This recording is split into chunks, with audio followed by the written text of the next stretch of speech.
baik. Saya ke Bung Saidiman dulu ya. Saya bergeser dulu ya, Mas Pede. Bung Saidiman, sudah bisa dipastikan Joko Widodo akan berkendara di politik, di partai politik PSI? Sudah hampir bisa dipastikan? Saya kira semakin dekat ya. Sebetulnya kalau kita lihat dari sejarah sebelumnya, memang keluarga Pak Jokowi ini punya kedekatan khusus dengan Partai Solidaritas Indonesia. Ya kan anaknya ketua umumnya.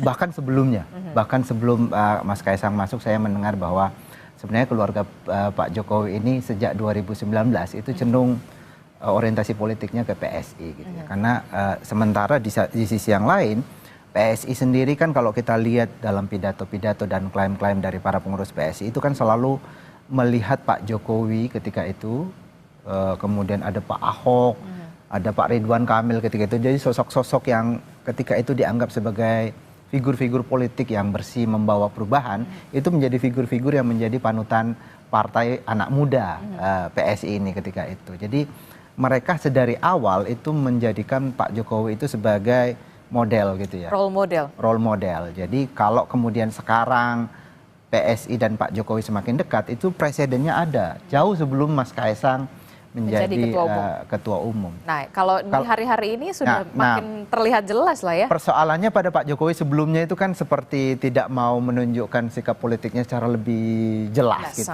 Saya kira itu juga salah satu faktor kenapa efek ekor jas Pak Jokowi pada PSI pada pemilu legislatif sebelumnya itu tidak terlalu terlihat, tidak maksimal lah, walaupun naik 100% kan. Jadi dari 1,9 menjadi 2,8% itu kenaikan yang sudah luar biasa. Nah, menurut saya sekarang ini momentum yang tepat untuk Pak Jokowi untuk kemudian lebih mengeksplisitkan ya posisi politiknya dalam hal ini partai-partai politik. Dan kalau kita lihat sejumlah partai politik kan diisukan dekat dengan Pak Jokowi kan, ada Gerindra, ada Golkar ketika itu. Tetapi saya kira di partai-partai besar itu ada persoalannya masing-masing. Di sana sudah ada pemiliknya. Nah, sudah ada pemilik sahamnya, ya, ibarat perusahaan. Menurut saya PSI adalah rumah yang sangat cocok untuk Pak Jokowi. Dan ini momentum yang tepat untuk Pak Jokowi lebih eksplisit. Oke, ini momentum yang tepat kemudian untuk memperjelas sikap politik dari seorang Joko Widodo dan ini juga bisa menjadi apa ya, upaya untuk meningkatkan lagi untuk di 2029 agar PSI ini untuk bisa apa ya, paling tidak masuk parlemen lah gitu ya. Ini jadi salah satu upaya juga.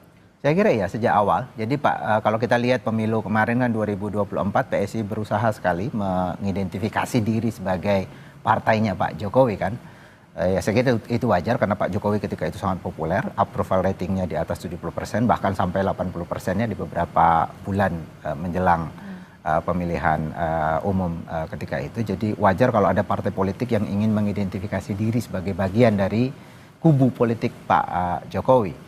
Nah, kalau kemudian menurut saya kalau Pak Jokowi lebih eksplisit sekarang, walaupun sudah tidak menjadi presiden, tetapi setidaknya masih punya sisa-sisa atau masih punya banyak pendukung lah di tingkat bawah gitu. Relawan-relawan, orang-orang yang puas dengan kinerja Pak Jokowi sebelumnya. Menurut saya kalau Pak Jokowi secara eksplisit ada di partai ini, menurut saya ini akan punya dampak elektoral. Ya, setidaknya ini bisa lebih memperkuat PSI. PSI kan sebenarnya kalau kita lihat dari 2019 ke 2024 itu sudah mengalami perkembangan yang sangat signifikan sebetulnya. Walaupun belum lolos ke parlemen pusat, tapi misalnya kalau kita ukur dari parlemen di daerah gitu kan naiknya sampai 200% itu, dari sekitar 60 kursi DPRD menjadi 180 kursi. Jadi naiknya banyak sekali sebetulnya. Selain itu sekarang mereka juga punya kepala-kepala daerah. Betul. Ada sekitar 29 kepala daerah yang mereka dukung ini lolos kemarin. Jadi dan juga bagian dari pemerintahan, ada di pemerintahan. Jadi sebetulnya PSI secara gradual mengalami penguatan dan menurut saya ke depan apalagi dengan adanya Pak Jokowi saya kira itu akan lebih memperkuat PSI. Jadi pengaruh Joko Widodo ketika berada di dalam satu partai begitu, salah satunya ya ini tadi kita bisa melihat sudah hampir bisa dipastikan Joko Widodo atau PSI menjadi kendaraan politik bagi Joko Widodo, ini bisa punya efek ekor jas yang cukup signifikan untuk bisa mendongkrak PSI untuk bisa masuk parlemen atau paling tidak punya posisi tawar nanti di 2029. Kita tahu presidensial threshold seperti apa, begitu ya. Semua partai politik punya kesempatan yang sama untuk bisa mencalonkan presiden, calon wakil presiden. Ya, betul. Kalau kita lihat tradisi di dalam politik kita, memang ada salah satu tradisi dalam partai politik kita. Partai-partai politik yang besar itu adalah mereka yang punya tokoh karismatik gitu ya.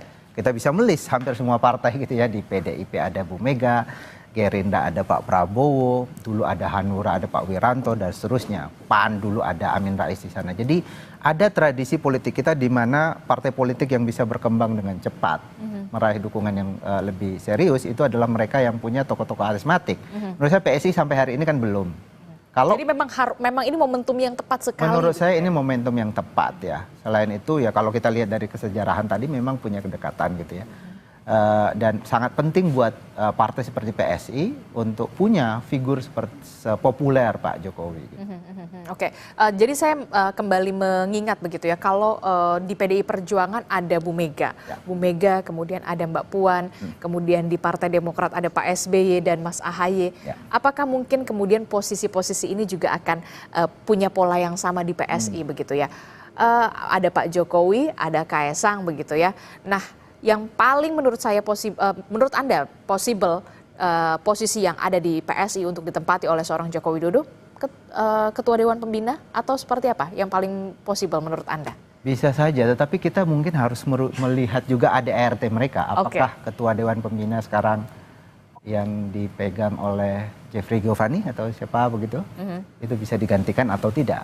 Seingat saya di dalam ADART PSI agak lebih strict soal posisi Dewan Pembina. Tapi di dalam Kongres atau di dalam musyawarah nasional tentu saja semua hal bisa diubah untuk mengakomodir perubahan politik.